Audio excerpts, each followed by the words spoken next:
안녕하십니까. 2023년 7월 19일 수요일 장애인생활신문 읽어주는 뉴스 시작합니다. 오늘의 장애인생활신문 읽어주는 뉴스 4건입니다. 하나, 의약품 점자 등 세부 표시 방법 마련 추진, 의약품 안전규칙 개정안, 식약처 입법 예고. 둘, 배아태아 대상 유전자 검사 질환 200개에서 209개로 확대. 셋, 뇌질환이 의심되는 두통, 어지럼만 MRI 건강보험 적용된다. 복지부 요양급여 적용 기준 및 방법에 관한 세부사항 개정 10월 1일부터 시행. 넷, 응급안전 안심 서비스 노인 부부, 조선 가구 등 대상자 기준 확대. 독거노인부터 노인 2인 가구 및 조선 가구까지 서비스 신청 가능.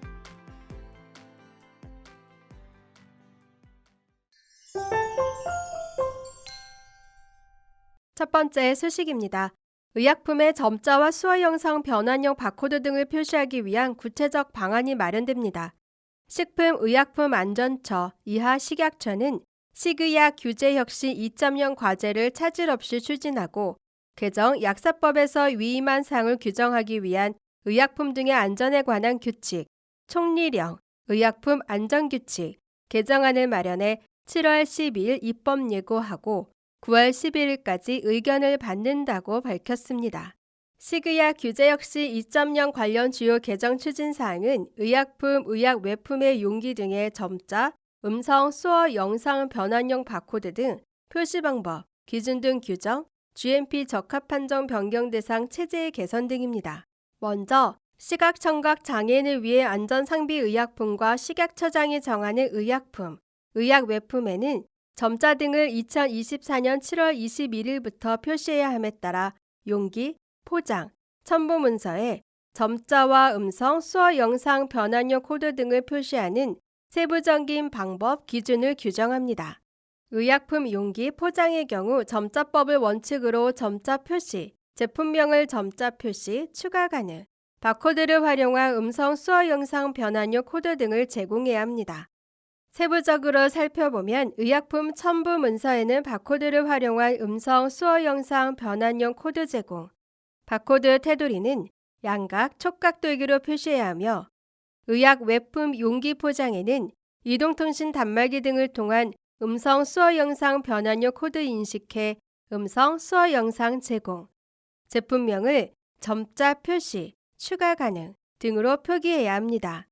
다음으로 의약품 제조 품질 관리 기준, GMP, 적합 판정받은 사항을 변경하려는 경우 현행 행정구역 개편에 따른 소재지 주소 명칭 변경 등 경미한 사항 외에는 모두 변경을 해야 하나 앞으로는 의약품 품질에 영향을 미칠 수 있는 중대한 사항만 변경하도록 개선됩니다.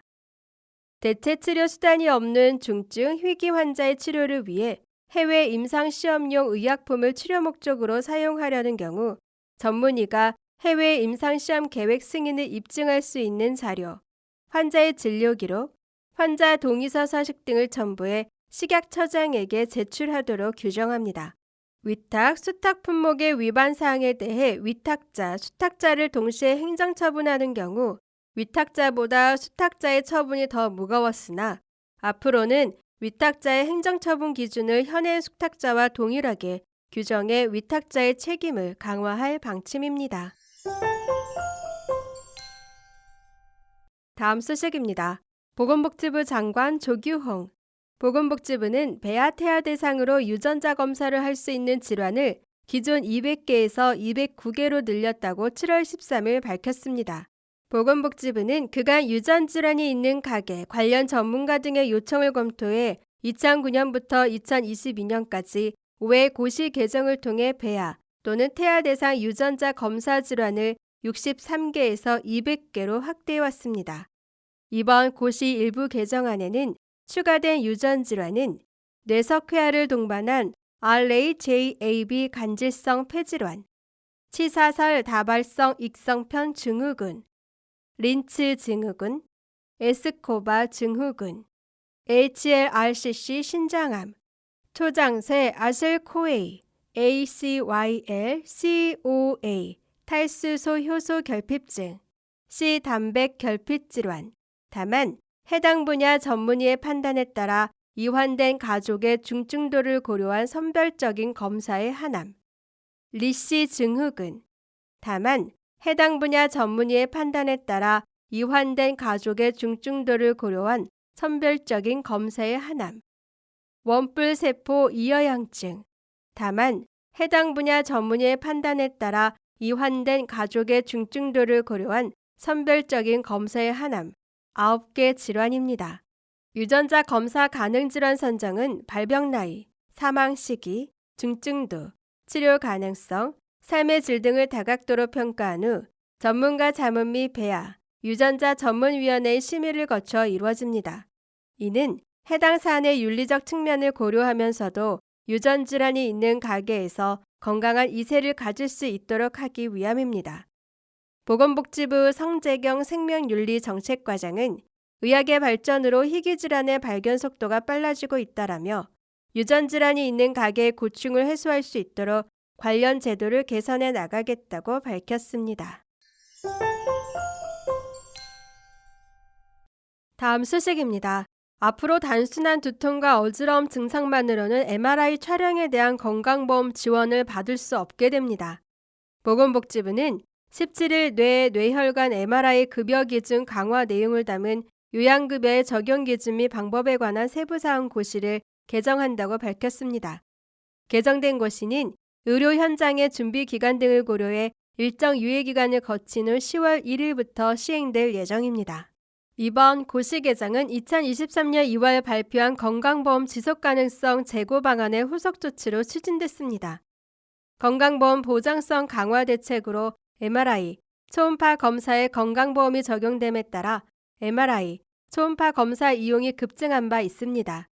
이로 인해 건강보험의 지속가능성을 저해할 수 있다는 우려에 따라 복지부는 보장성 강화 항목에 대한 전반적인 점검을 추진했습니다.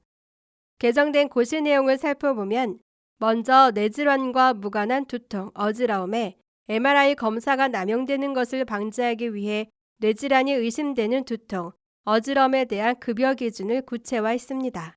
의학적으로 모든 두통, 어지러움에 MRI 검사가 필요한 것이 아니므로 진료의의 판단에 의해 뇌출혈, 뇌경색 등 뇌질환이 의심되는 두통, 어지러움에 대해서만 MRI 검사, 건강보험이 적용됩니다.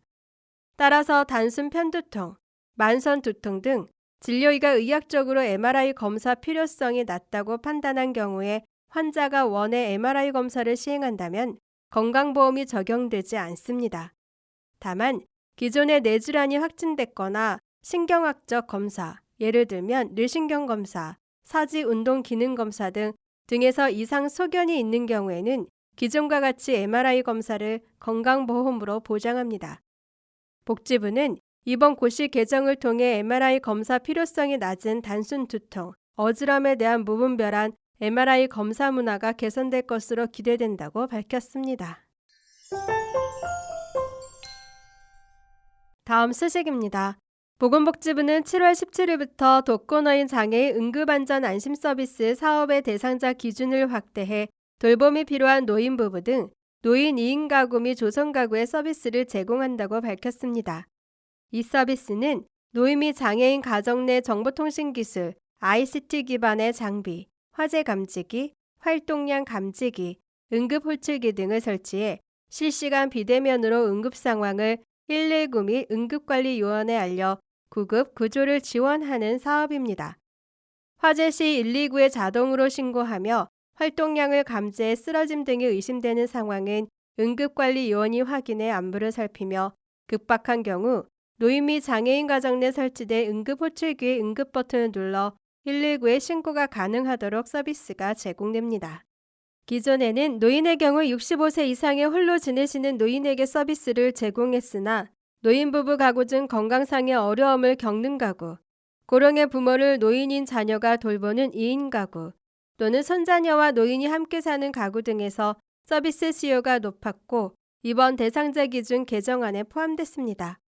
대상자 기준 확대에 맞춰 보건복지부는 지방자치단체와 적극적으로 협력해 안전, 안부 확인이 필요한 대상자를 발굴할 계획입니다. 서비스는 본인 또는 대리인이 가까운 읍면동 행정복지센터에 방문 또는 전화로 신청할 수 있습니다. 지금까지 장애인생활신문 읽어주는 뉴스를 애청해 주셔서 감사합니다. 장애인생활신문 읽어주는 뉴스 다음 시간에 찾아뵙도록 하겠습니다.